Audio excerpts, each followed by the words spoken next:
Ready Check Radio.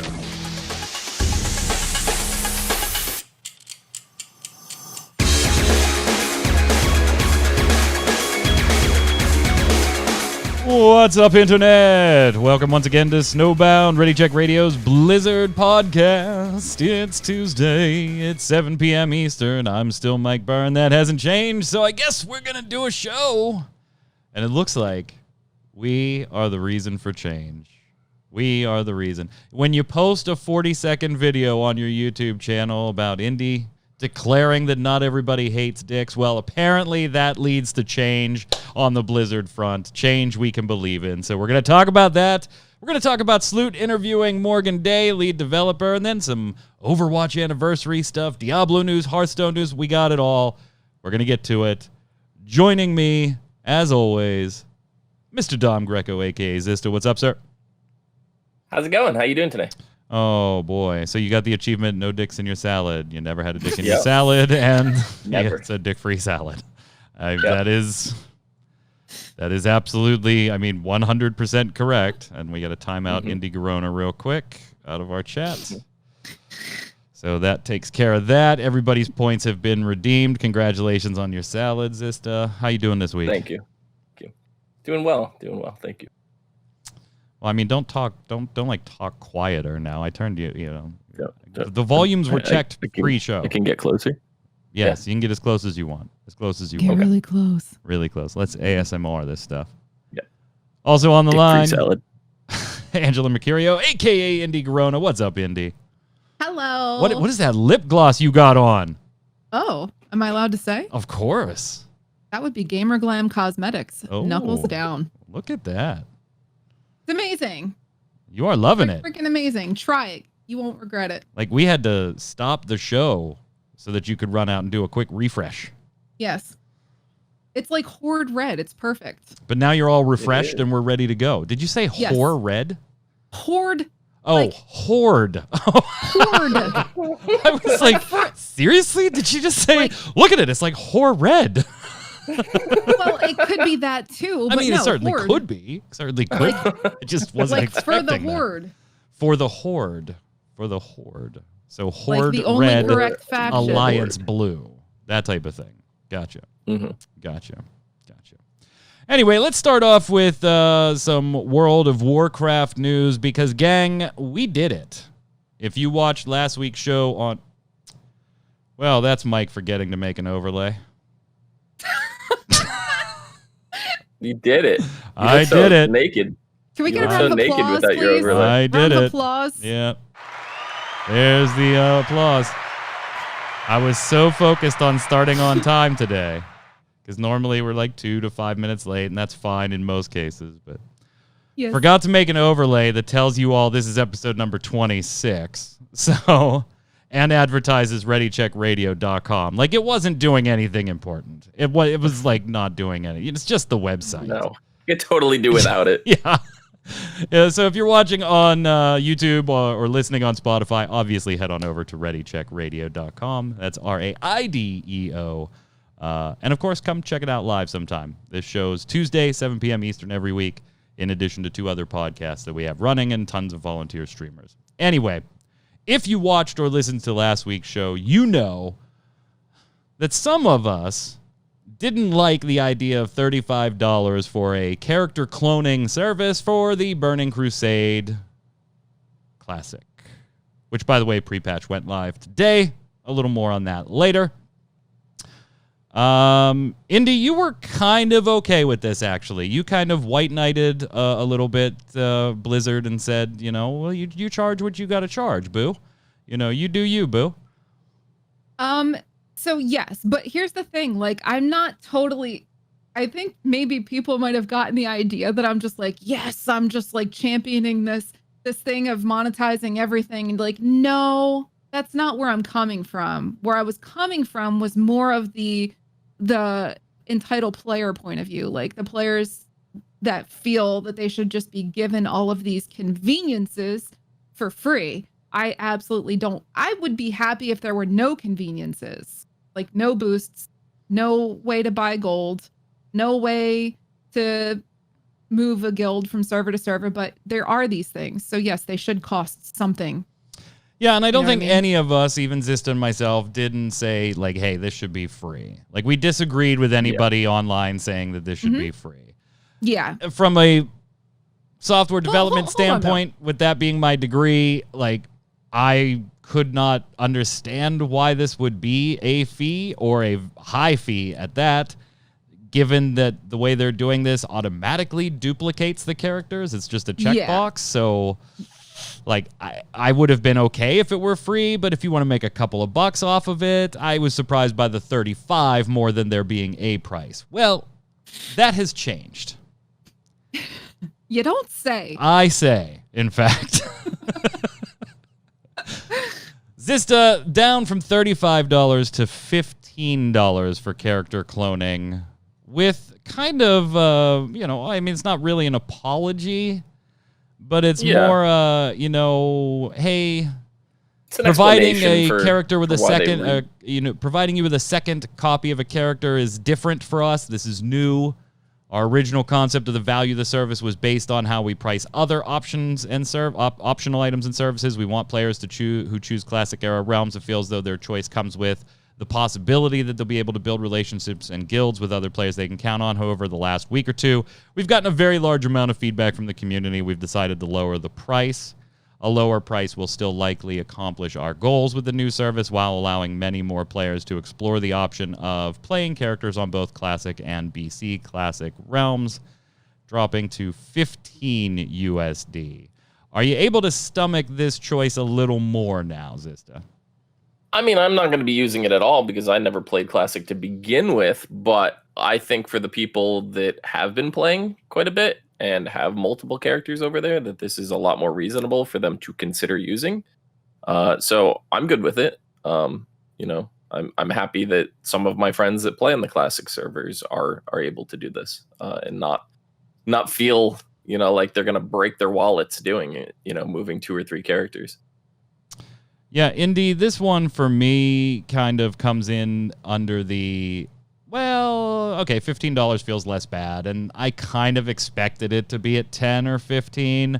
I would have been an advocate for 5 or even lower, just seeing how they were doing this. I understand you want to make a couple of bucks. Okay, fine, I get it. Everything else it's an optional decision to begin with, right? How do you feel about the change? Does it satisfy that part of the player base that was like $35, this is ridiculous? Does this bring it more in line with, okay, let's calm the seas now? I think that there's still, I read the comment threads, and there's a certain percentage of players who are still upset. This is still not good enough. They feel it should be free. How am I going to transfer a server full of alts? Like, people want to have their 10 or however many characters here and have them there. Well, that's great, but it's still a convenience. You know what I mean? Like, even though, as you pointed out, this is something that needs to take place to actually make the Burning Crusade Classic server, but I still think it's a convenience for players. I still think that there should be a fee, and I do think that $15 is a lot more palatable than $35. So, long story short, you're never going to please everybody. You're never going to make everyone happy, but this is kind of probably the happiest medium they could do. And I've got to believe that Blizz is just playing the numbers here, Zista, right? The number of people that are going to want to clone multiple characters is a, relatively speaking, tiny number. Right? Most people, first off, are playing 1 or 2 characters, right? And that's generally true for retail, not just Classic, but you're only playing a couple of characters. Yeah, there are the Altaholics that have 30 and 40 across multiple servers, but most people are playing a couple of characters. And if you went back to play Classic, you probably know whether you want to move to Burning Crusade or if you want to stay in Classic, both of which are totally free options either way anyway. So no fee there. When you start talking about somebody that wants the characters on both and has multiple characters, I think you're getting to a relatively tiny audience that, unless you made it free across the board, as Indy said, you aren't making that group happy anyway. So nice compromise, ? Yeah, I mean, you can't have it for free. Like that's free is just absurd. It's ridiculous. It's a service. Whether or not they've already gone through the process and done this for you, it's a service. It's convenience. It's basically cloning the character. If this was a PTR, they already do this for PTR. They clone the character. It's free, but they want you to test stuff. This is like an active service for a live game. They want you to play Classic all over again. Like they're trying to relive that Classic experience. So, not to mention that whether you buy the argument or not, there is the argument that comes from the RMT side of things that if we're giving these away for free, we're basically giving away second accounts to RMT farmers and things like that on these servers. How big those numbers are and how big of an impact, I don't know. Don't have the insider knowledge on that one.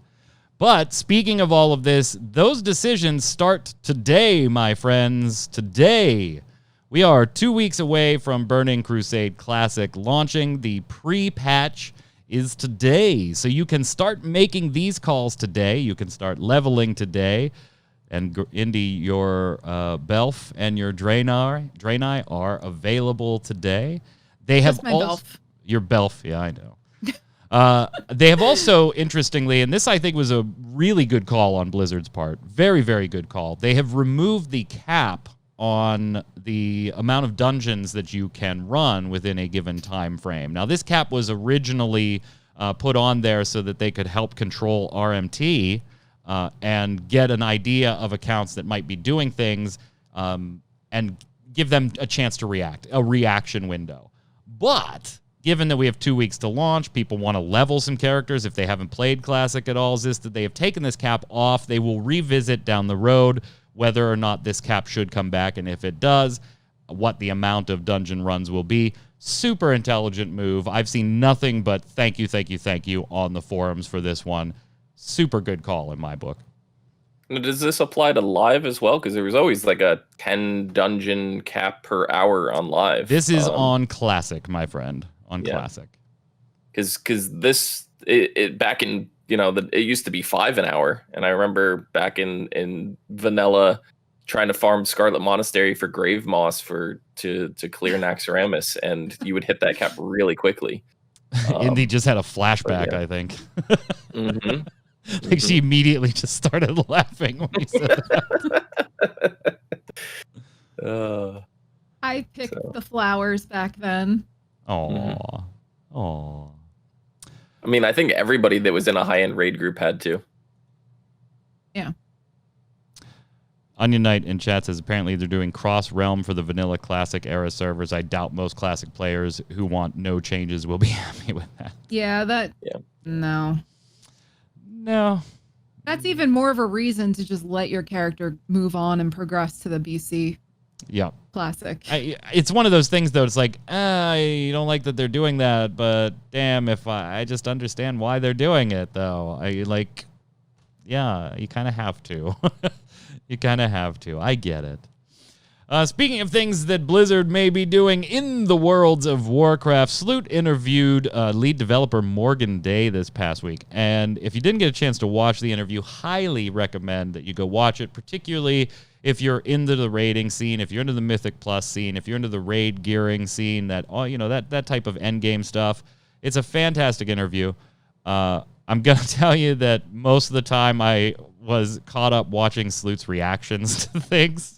As Morgan answers the questions, because Morgan is just a still shot, right? Like when we did the Ian interview last week, Ian Hazakostas was a still shot too. It's not a video interview, but the interviewer is typically on camera, and some of Sloot's reactions to answers are priceless and only work because presumably Morgan can't see what Sloot is doing. So there are moments where Sloot just absolutely kind of heads down, face palms, and is upset about things. Now, I don't want to go through the entire interview because, to be fair, and this isn't Sloot's fault at all, this is how much Blizzard is willing to give out's fault at this time, about 9.1. There is a lot of overlap here with Ian's interview a couple of weeks ago that we reviewed. An awful lot of overlap. Torghast comes up, and the whole binary decision with Torghast in the end. You love Torghast. Yeah, I love it. You either win or you lost, and all that stuff. So it starts off with like that whole, yes, Indy, we're going to improve Torghast. We're moving away from the original pass fail, all that stuff Ian said. They did point out, Morgan did point out that max health torment is cut internally for 9.1, which, yay. That needed to go away. And that Soul Ash is going to be increasing in availability. Approximately 50% more Soul Ash in each run in 9.1. They're looking at earning or giving us abilities to earn Soul Ash for repeated runs.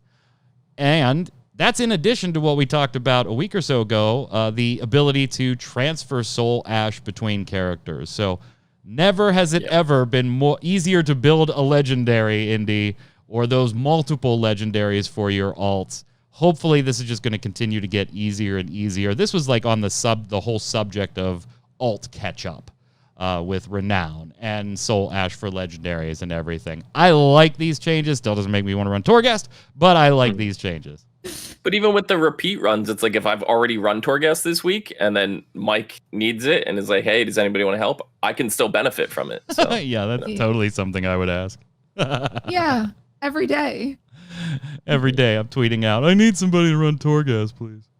I mean, honestly, for me, it doesn't affect anything because I have 2 priests, 1 alliance, 1 horde, and they both have their Legos, so. I'm waiting for the tweets. I have Mike like belled and everything, on Twitter. I'm waiting for him. You're going to be waiting a long time, brother. I got all the legendaries I want, a.k.a. the one. And watch them totally screw this legendary for me with the raid set in 9.1. I know that's going to happen. Son of a... I didn't even think of that. Yep. You're gonna have like, it is such a no-brainer decision for me as a tanking druid. But they're going to screw it up with the 9.1 that I'm going to be like, well, shit, now I want legs. Wait for it. That's not cool. You better start building the backup set right now. Yeah, it's called Final Fantasy 14. Oh, Lord. Wrong podcast. You just want to be the Reaper. Wrong podcast. That was a great FanFest weekend. We'll talk more about that Thursday on 7 p.m. on the Relic Grind, right here on Ready Check Radio. Ta-cha! Can't get the overlays done, but we plug like champs. Moving on. We were talking about raids, so let's continue with that. How do you guys feel about raid buffs? We have never talked about those on this show with the Shadowlands ones, the specific class raid buffs. And other games do this kind of thing, so WoW isn't alone in it. Other games do it a little differently, where, like, example, Final Fantasy 14 makes those buffs based on the type of classes that are brought, whether they're melee DPS, range DPS, healer, or tank versus the actual individual classes like WoW does. Have you guys had a problem with these? Do you not like them? Do you like them? Where do you sit on these, Indy? I miss the days when certain priests had divine prayer of spirit and like just having those class and spec specific buffs. I miss. You have fortitude. But really, is that really worth anything anymore?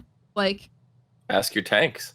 Well, I miss having Pally blessings, and I miss having 2 priest buffs, and ever since the game got watered down in that regard, we don't see too much of it. I miss having to fight warlocks with the improved imp with my fort. Like, I miss that whole thing.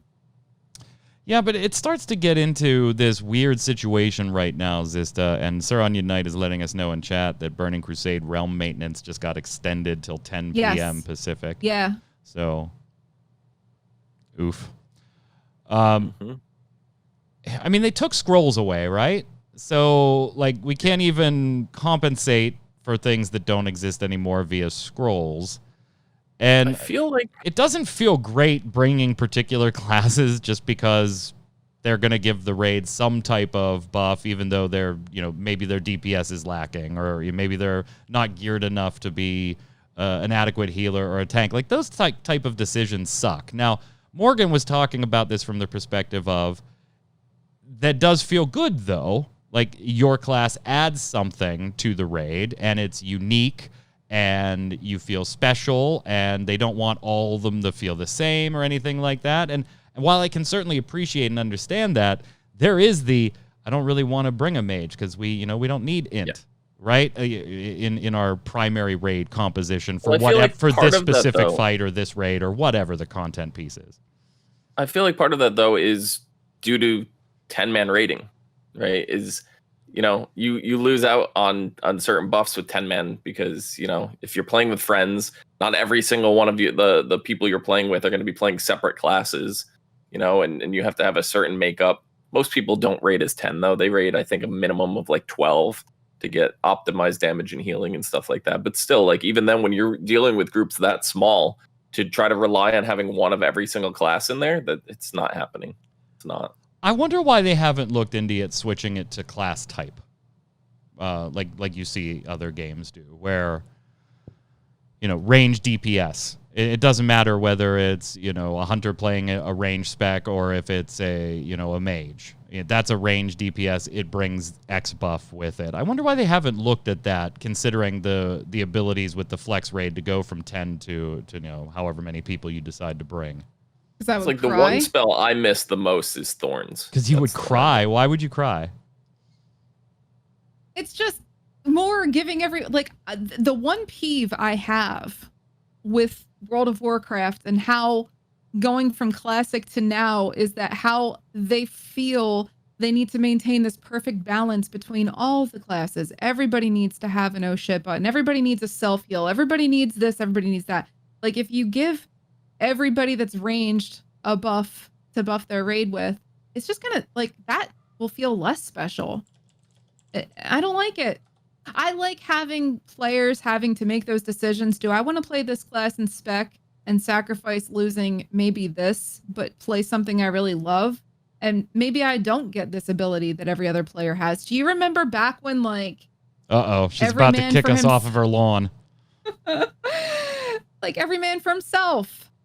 Things like that. You used to get really great racial bonuses depending on what you picked, and like now it's just all trivial. I think that going as far as to give all ranged the same raid wide buff would be just too much for me, and I would probably just go back to vanilla. Wow. That's a bold statement. No, I wouldn't go that far. I wouldn't like it. Let's just say that. This is Indy's TED Talk brought to you by If You Give a Mouse a Cookie. Stop. Get off my lawn. If you haven't read that story as a child, then you really, really need to. It's exactly, I want to read it. It's exactly what Indy was talking about. If you give a mouse a cookie, then he's going to want this, and he's going to want this, and he's going to want this.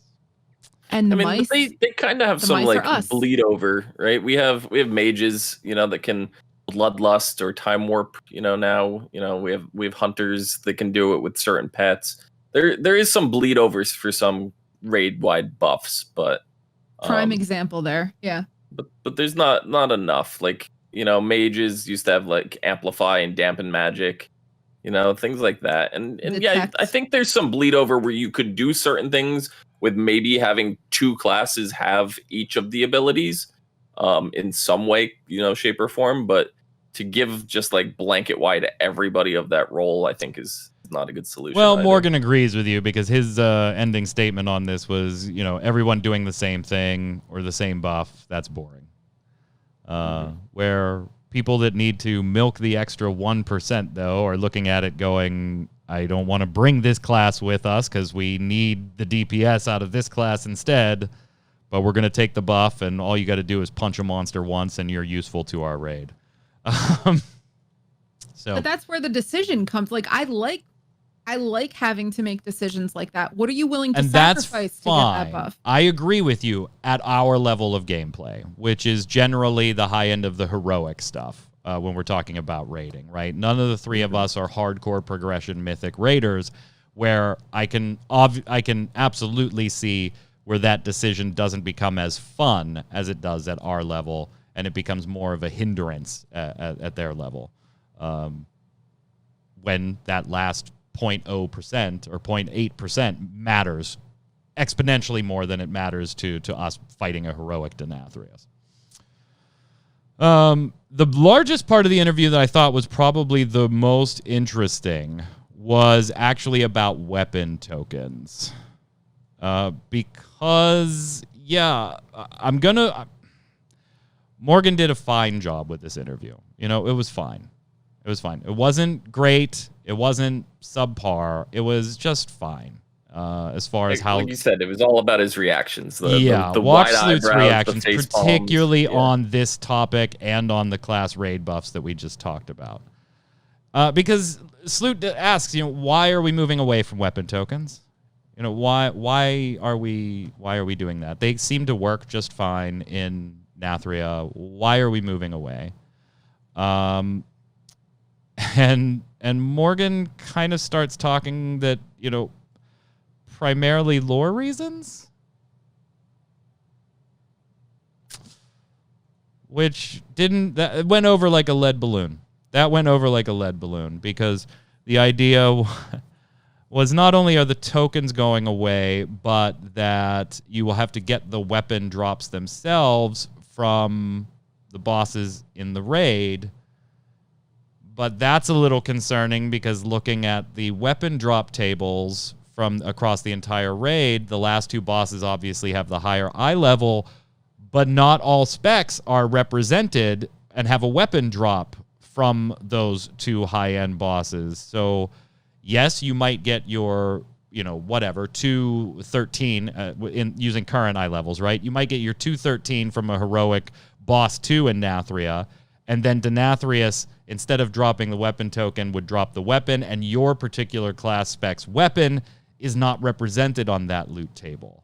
So you're just kind of asked out for the tier as far as a 220 heroic weapon goes. So the questions kind of went back and forth on why do this? Like, was anybody that unhappy with the way the weapon tokens, besides maybe their drop rates, the weapon token system working in Nathria, that why would we do this way with weapons in 9.1? And it's easy to kind of see the disconnect there, right? Wait. And the reply, I don't know how to take it, Indy, because the reply was, well, you want to be excited about killing the last boss, and there's other things there. You know, maybe you'll get that trinket and stuff.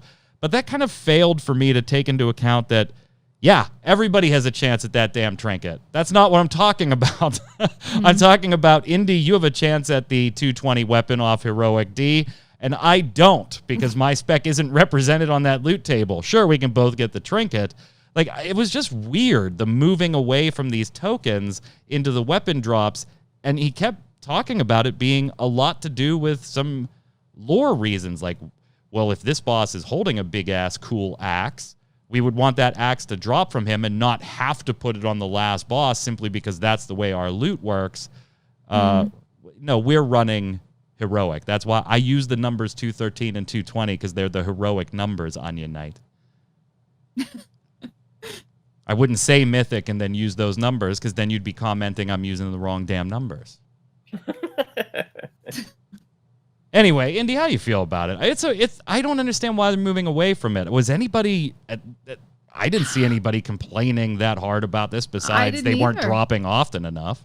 The drop rate. I mean, the only thing I can remember was us talking about the drop rate, and it doesn't make any sense to me either. Now, like, you know, you guys are gonna make fun of me if I think back to classic rating, and yes, there were bosses that dropped certain things for certain people, highly coveted things, and they weren't necessarily the end bosses. And yeah, that was kind of cool, but this isn't really a problem. Like, I think there's a lot of other things that would be considered problems that could be worked on, and I don't understand this either.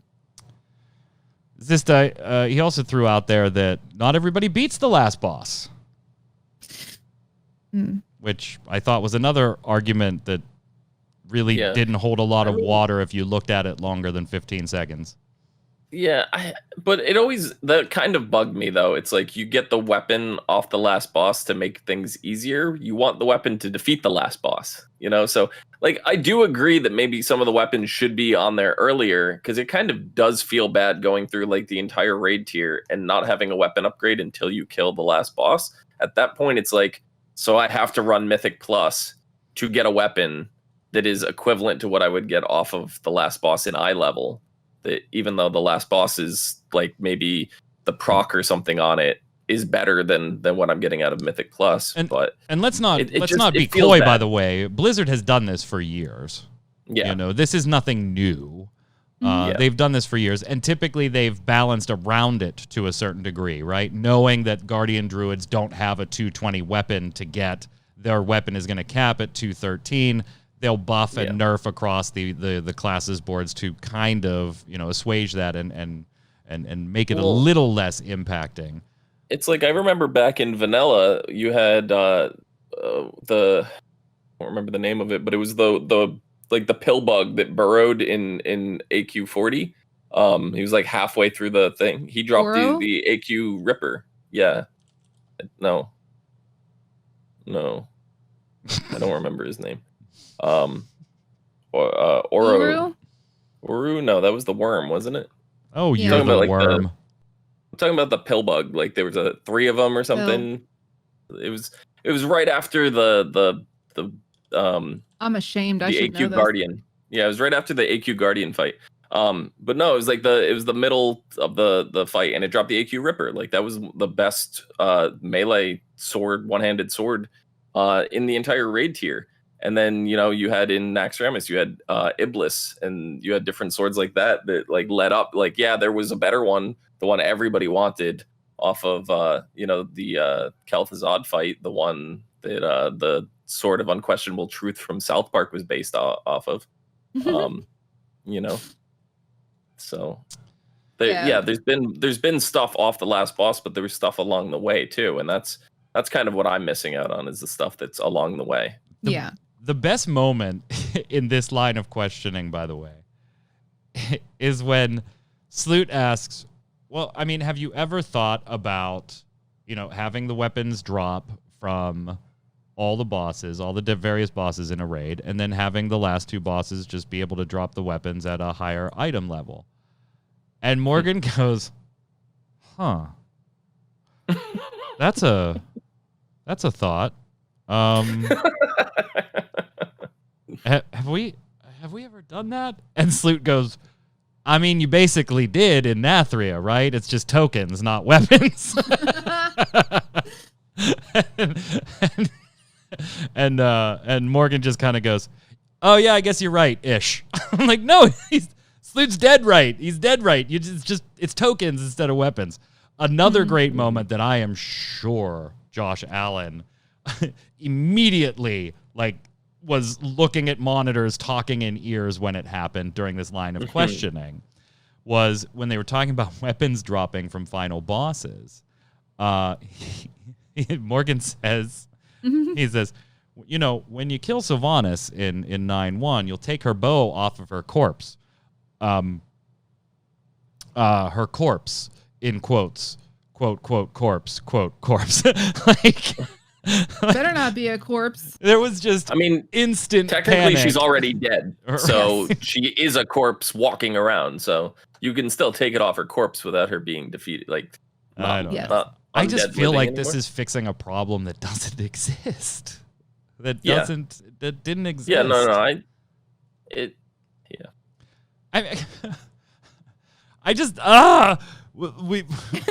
This last boss doesn't carry an axe. It doesn't make sense for him to carry an axe. It doesn't make sense for him to carry 25 different things in all of his pockets. Can we skip that, please? Can we skip that? There is a certain suspension of disbelief. Not everybody walks around with a loot table, Indy. If we were going that route, then how would we have geared up 40-man raids? You know, back in my day, it would have never happened. My God. Everyone walks around with a loot table. I just think of like a mountain climber just like falls off the side of the mountain. Everybody runs over and it's like, oh, this guy's got a pickaxe. This guy's got a sword. While we're on the topic, why does a boss drop a mount ever? Like, was that in their pocket? I mean, come on. Stop. It's true. Stop. Such a ridiculous problem to fix. No mini raids planned for Shadowlands. I don't think any of us are surprised. At least I wasn't. Are either of you on that one? No. They're not closing the door on it, though, which is good. I like mini raids. I do. I miss them. I'm looking forward to the mega dungeon. Yeah, technically the mega dungeon is what I consider a mini raid. You know, it's like jumbo shrimp. It's however you want to look at it. Well, they're talking more like the 2-3 big boss fight type mini raid stuff, right? But I think that's I miss mini raids because it's not like you have to spend a couple of nights clearing that content. For somebody who doesn't have all the time in the world to raid, you know, it's nice to be able to clear something with your group if you only have one night. You know what I mean?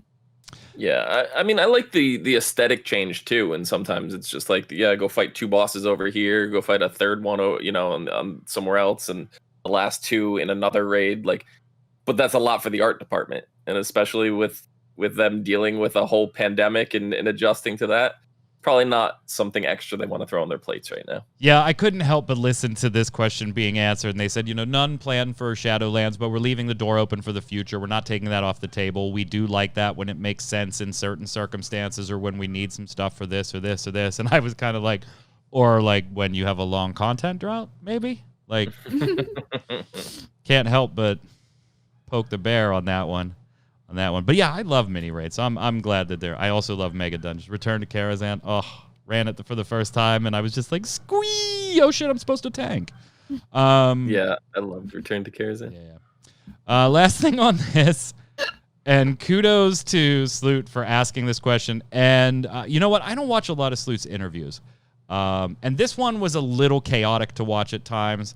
And I don't think it was due to. I think it was more due to what Sloot was trying to cover in the very limited amount of time he had to cover. And so like some questions got pretty compounded with like 2 and 3 questions in them, and then that allowed the answers to get a little off target. So like it wasn't Sloot's fault or Morgan's fault. It was probably more a time constraint. But the last question asked, and was asked in a brilliant and polite fashion, was basically, you know what? People are kind of getting sick of you not taking feedback until the .3, .4s at the ends of patches to make changes to things like the conduit energy and those types of systems that are just absolutely abysmal. People have hated them since beta, but you let them ride all the way through the expansion, and that kind of is making people think you just don't care about that feedback. You're purposely putting this stuff in here. What do you have to say? Now, he worded it a million times more polite than I just worded it to give you the idea in a much faster fashion. You know, is this being done intentionally for engagement metrics and then fixed at the end? Because that is, Indy, like it or not, a large percentage of the perception on why things like conduit energy continue to burn through time more than anything.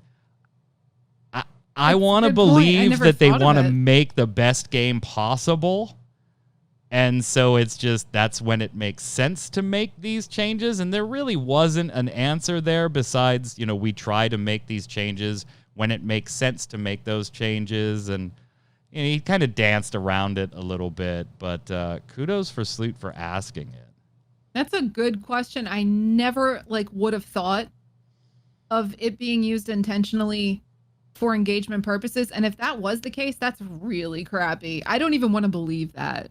I'm just going to live in my little fantasy land. It's hard not to. You get caught in this weird, if you're a developer or designer or whatever, you probably are just I want to make the best game possible because that's going to keep people coming back. But then you get the people above them, right? The Activisions and the leadership in Activision Blizzard that is oh, no. That's not how we do things anymore, sweetie. It's just, that's not how we do it anymore. You can see both of those happening at the same time. Part of it too is you have to wonder how long that they to develop something like that, to make changes or develop a whole new system from when it is announced in beta. And it's not like a light switch. You can't just turn it on and off and the whole system goes away. They build the game around having certain systems in place. So if it's this isn't working, we don't like this. And it's well, we don't really have time to fix it. Would you rather us delay the expansion even longer to fix and implement a new system that maybe you guys like, or do we push it out and change it as we go? That's kind of how I look at it. Is it's already too far at this point to retract the whole thing or rehaul and revamp the entire thing, that it's just kind of push it out, let people deal with it, and we'll work on fixing it live. You know, that's how I see it anyway. I don't think it's an intentional engagement metric. It's absolutely a wonderful interview. I highly recommend. I'm going to put it in the links below, both on Ready Check Radio and on YouTube, so you can check it out. Definitely worth a watch. But let's slide over and talk about some other World of Warcraft stuff. Did you guys happen to see the Overwatch skins as they were being released this week for the anniversary? You mean some other Blizzard stuff, not some Warcraft stuff. Yeah, that's what one of the two. Whatever. One of the two. I mean, I played a good deal of Overwatch today. I completed the week 1 challenge. I haven't opened my loot boxes yet, so I figured I could do that while we're discussing Overwatch. Oh.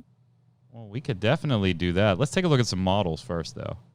So here's the funky Baptiste skin. This looks badass. I love it. I love it. Now, so here's the other speculation that this has kind of added. The anniversary, by the way, did start today. So like Zista said, we'll take a look at what you got in a minute. But this does kind of lead to a little speculation, though. Little speculation that maybe we'll get a Shaft crossover. I've seen a bunch of YouTube videos where they're just yelling Shaft's lines, and you know which ones. I'm not going to say them on the show here, but you know which ones. I think this looks incredible. This absolutely looks awesome. Look at that, like, very 70s collared shirt under there. That is tremendous. Is that a lava lamp? I think it is. Yeah. Hold on. It we'll looks see like it. a lava we'll lamp. see it this time around. Come on. The first time. Yeah, it is. It's a lava lamp shape. Absolutely. Yeah. Great. In the pack That's there. great. That is so great. So great. We got some other ones shown off yesterday, too, before the anniversary event kicked off today. Queuing up Venus Moira. Mm-hmm. This is just like 100% Batman Poison Ivy, right? I mean... Oh, yeah. It does look 100%. tremendous, though. It's gorgeous. Shame I don't play her. Why don't you play Moira? I'm a Mercy main. Oh, I did not know that about you. Yeah, Moira's my second go-to healer.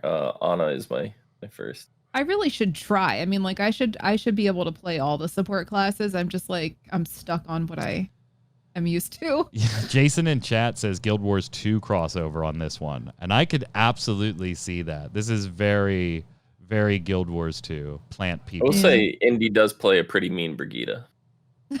Oh, well, who taught me?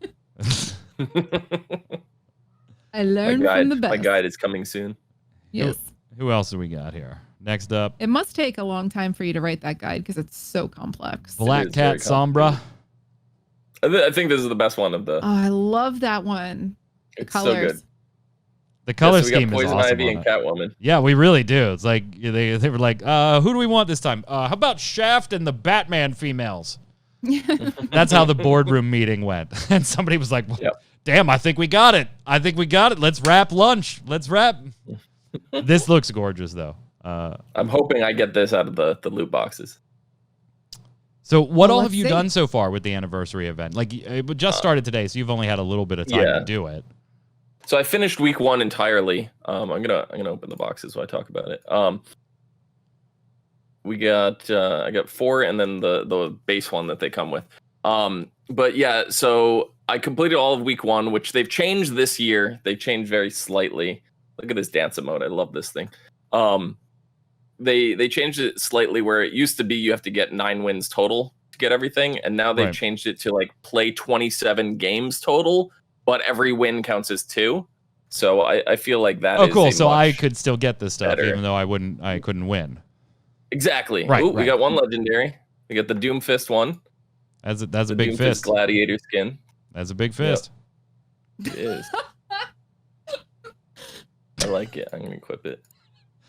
What are you laughing at? Nothing. You take a little sip of that beverage. I'll just be over here in my corner. Some sprays. Nothing good there. No. No. 2 victory poses.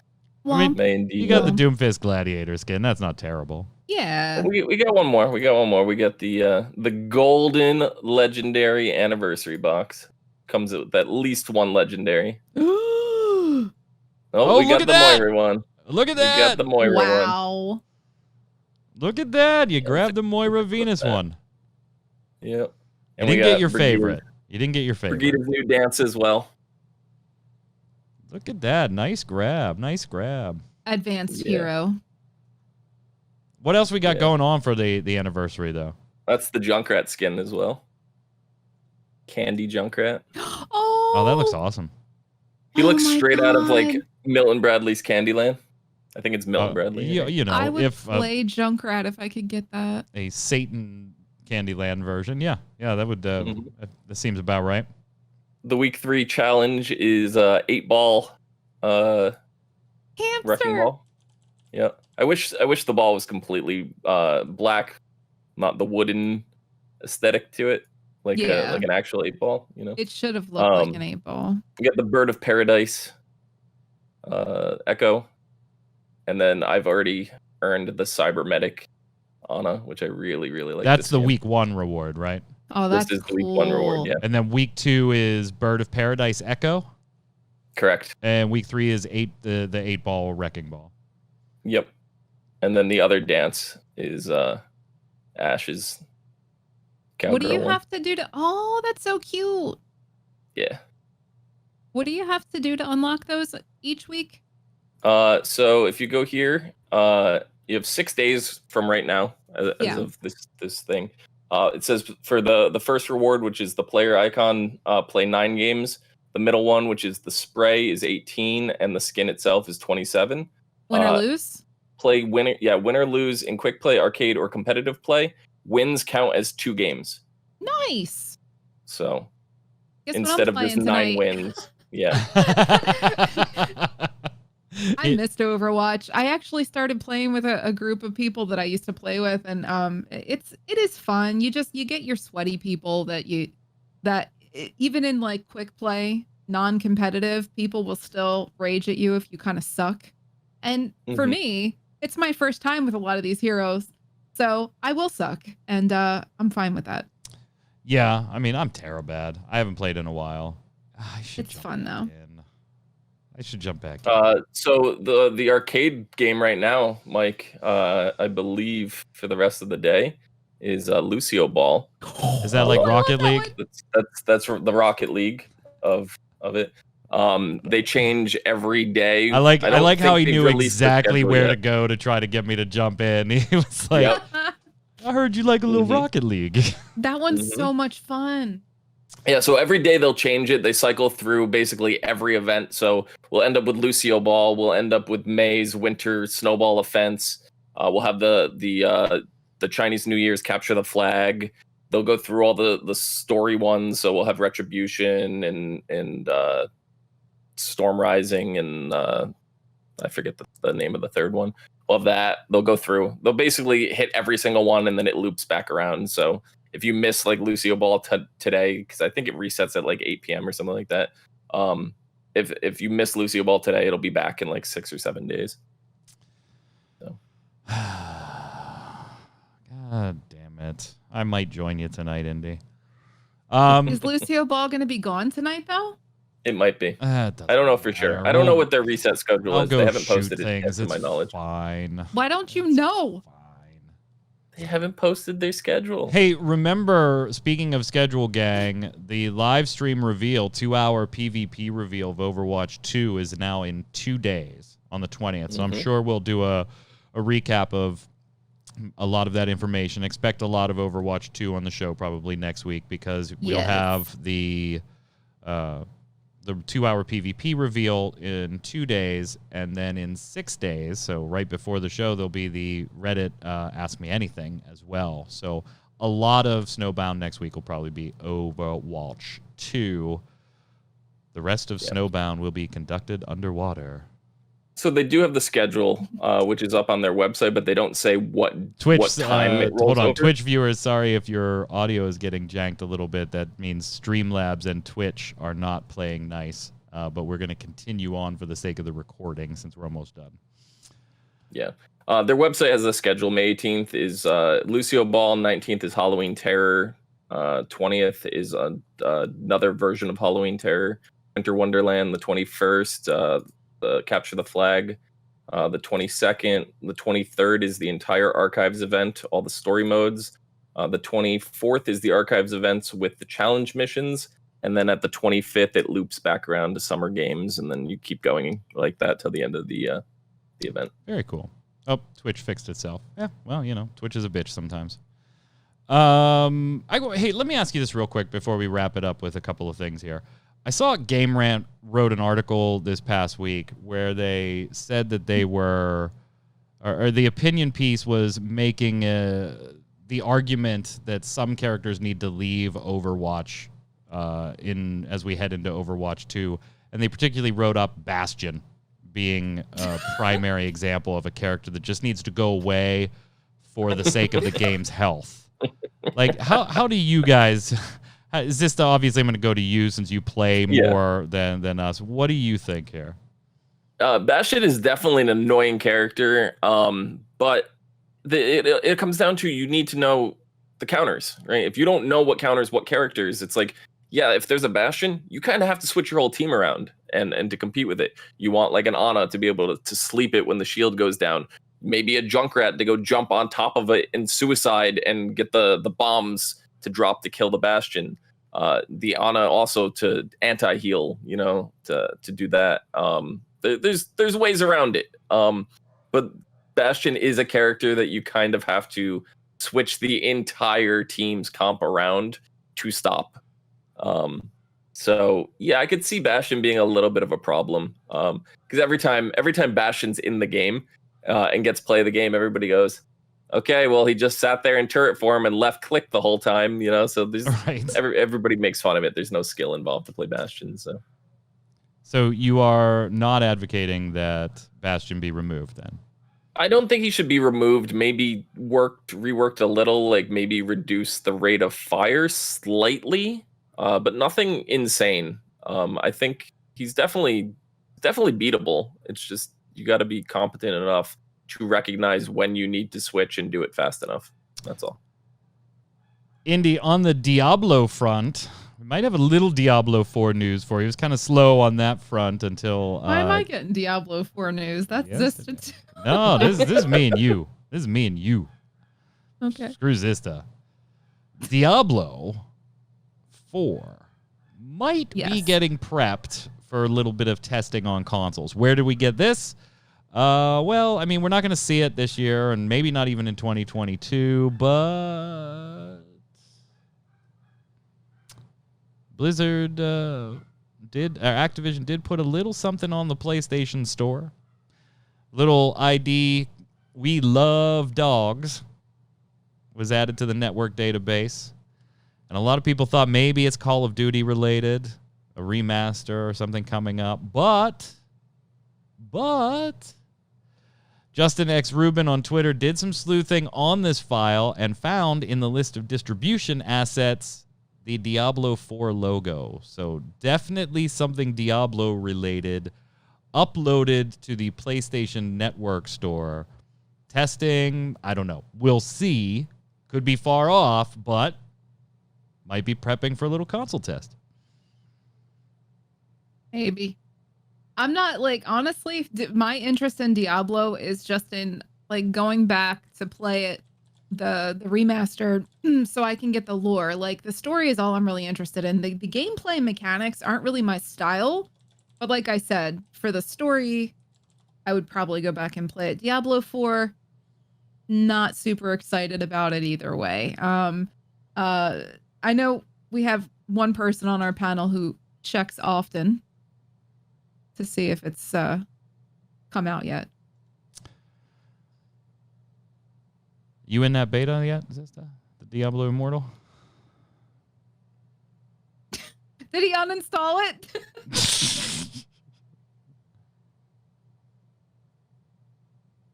No. No. Oh. Hey, Hearthstone is nerfing a lot of Quillbore stuff. I don't really think we need to talk about that. If you didn't see that one coming, then you weren't trying hard enough. They're still really strong after the Stupid nerf. strong. But I will say, so like because I've still been playing a lot of Battlegrounds. So what I will say is, like, before the nerf, I would force Quillbores, and I'd get Quillbores every time. I'd finish at least in second place every single game. Now I'm not forcing Quillbores anymore. When I see them, I still kind of grab them and build around them if it's still early enough, but other builds still stand a chance. And usually I'm playing some kind of menagerie build that involves Quillbores, because that one Quillbore that you put blood gems into and buffs the other class types or minion types around the board, that one is still really strong, and I find it stronger than the Lightfang hero that is made for menagerie builds itself. Quillbores might still be just a little too strong, just slightly. Finishing up the news, we've got another departure from World of Warcraft, from Blizzard, headed over to Lightforge Games that's working on, redefining the RPG experience. Glenn Rain, former art director at Blizzard behind World of Warcraft and Diablo Immortal, now leaving as well, headed over to join a lot of ex-Blizzard vets over at Lightforge Games as they revolutionize RPGs. We'll keep an eye on it, but Indy, when it rains, it pours. It's just another departure after another departure after another high-profile departure. Yeah. This is not a good sign. Like, it's never a good sign. And it's disheartening because you put Blizzard, or I put Blizzard up on this pedestal, but you have to realize now that they're not just Blizzard anymore. I have to let go of that, They're that a whole corporation now. Yeah.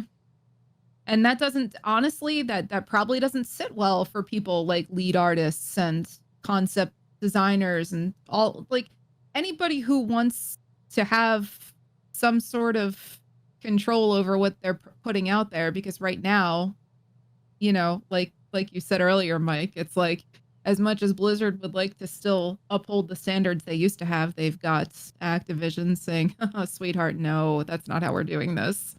So, yeah, Realm Podcast in chat throwing what we're going to mention here.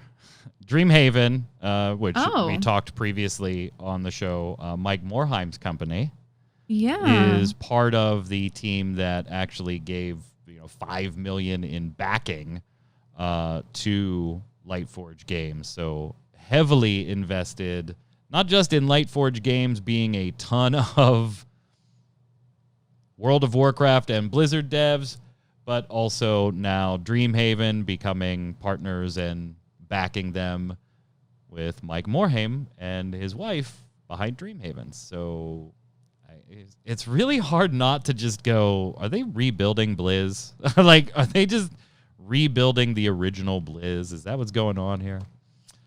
I mean, one can hope. One can hope. Let's finish it off with some lore or lies and call it a day.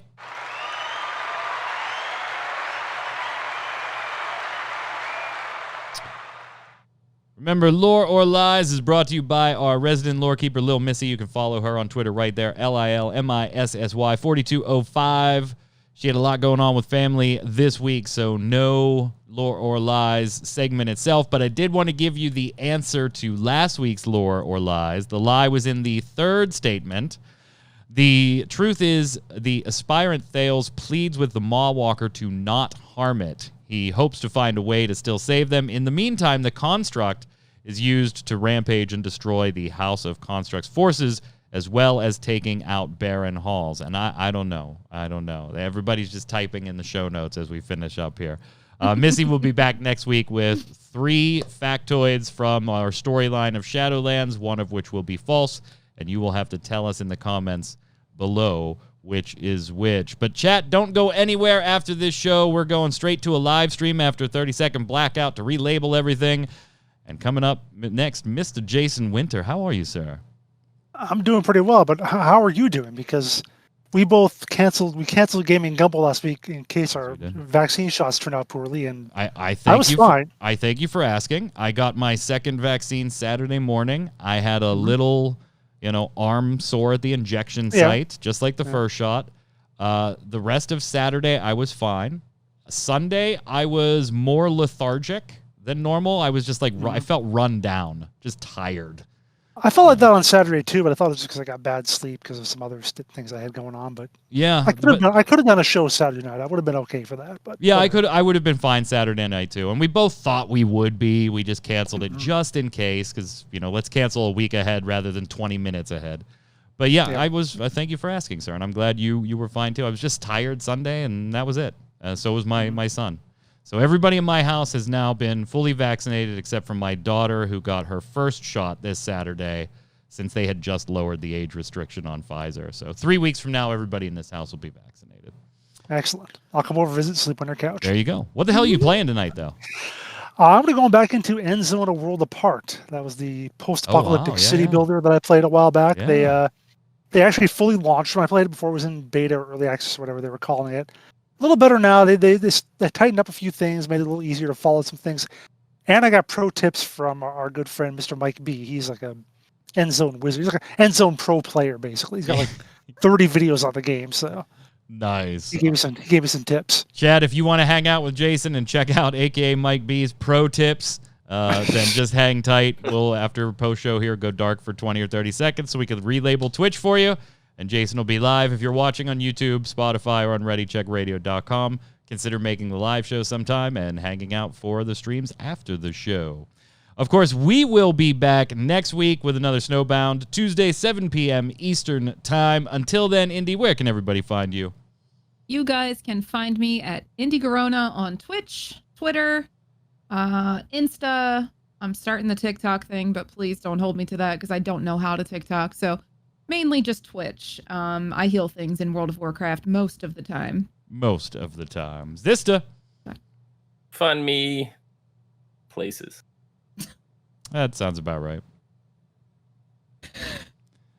ITS Zista on Twitter. And then he'll link the rest from there.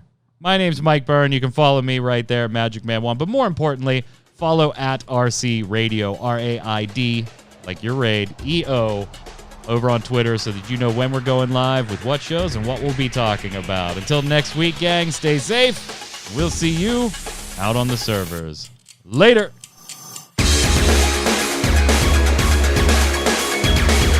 Places. That's right.